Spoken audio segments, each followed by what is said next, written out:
भगवान से कुछ अगर मांगना ही है तो सद्बुद्धि मांगिए, बाकी सब अपने आप मिल जाएगा। जब आप अपनी चिंता को आस्था में परिवर्तित कर देते हैं तब ईश्वर भी आपके संघर्ष को आशीर्वाद में बदल देते हैं। कितनी भी परेशानियां क्यों ना हो, हमेशा मुस्कुराते रहिए। एक दिन जिंदगी भी थक जाएगी आपको परेशान करते करते। भगवान कहते हैं, तलाश ना कर मुझे ज़मीन और आसमान की गर्दिशों में, अगर तेरे दिल में नहीं तो कहीं नहीं हूँ मैं।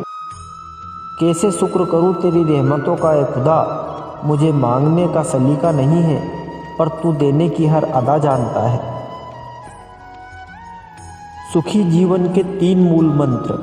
आत्मा को निरंतर साफ करते रहे, दुनिया को निरंतर माफ करते रहे और परमात्मा को निरंतर याद करते रहे।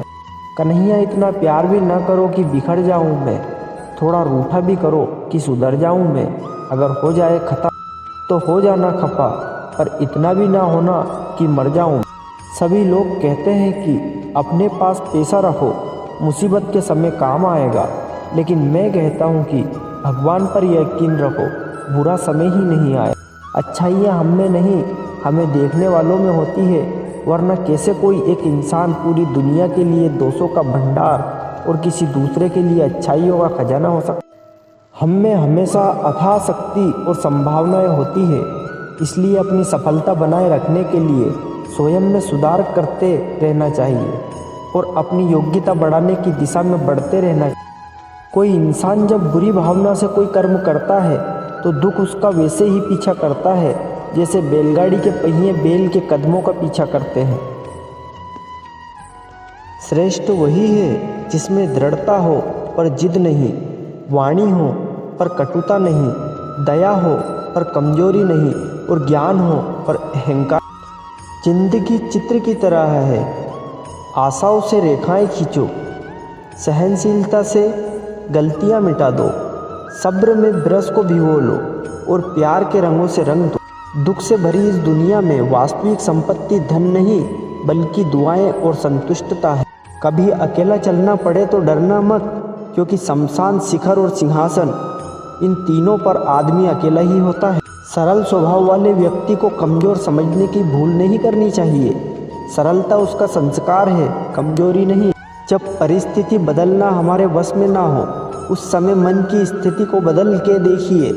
सब कुछ तो नहीं मगर बहुत कुछ आपके अनुरूप हो जाएगा। एक तथ्य यह भी है कि इतिहास से केवल शिक्षा ली जाती है, परंतु निर्णय वर्तमान की परिस्थितियों को देखते हुए लेना पड़ते हैं। कोई कितना भी सुंदर, बुद्धिमान, शक्तिशाली या गतिशील क्यों ना हो, हम उस व्यक्ति की ओर तभी आकर्षित होंगे जब वो व्यक्ति सच्चा और वास्तविक होगा। अहंकार किस बात का करूं मैं, आज तक जो हुआ है सब आप ही की मर्जी से हुआ है मेरे मालिक।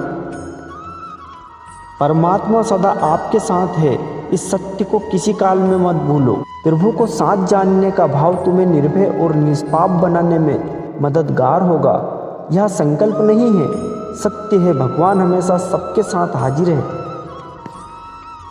हमें अपनी गलतियों की सजा तुरंत भले न मिले, पर समय के साथ कभी न कभी अवश्य मिलती है। भगवान हमें इस संसार में कितना निश्चित करके भेजते हैं कि न आते समय कुछ लाना पड़ता है, न जाते समय कुछ ले जाना पड़ता है।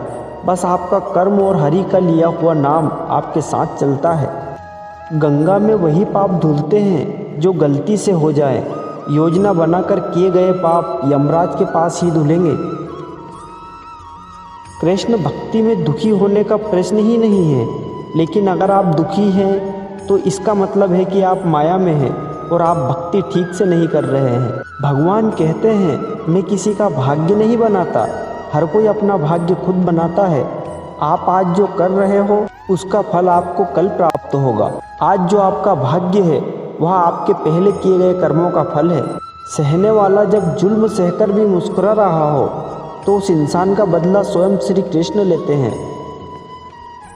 जिस दिन से आपने दूसरों की गलती को ढूंढना छोड़ दिया, समझो उस दिन से आपने शांति का एहसास करना शुरू कर दिया।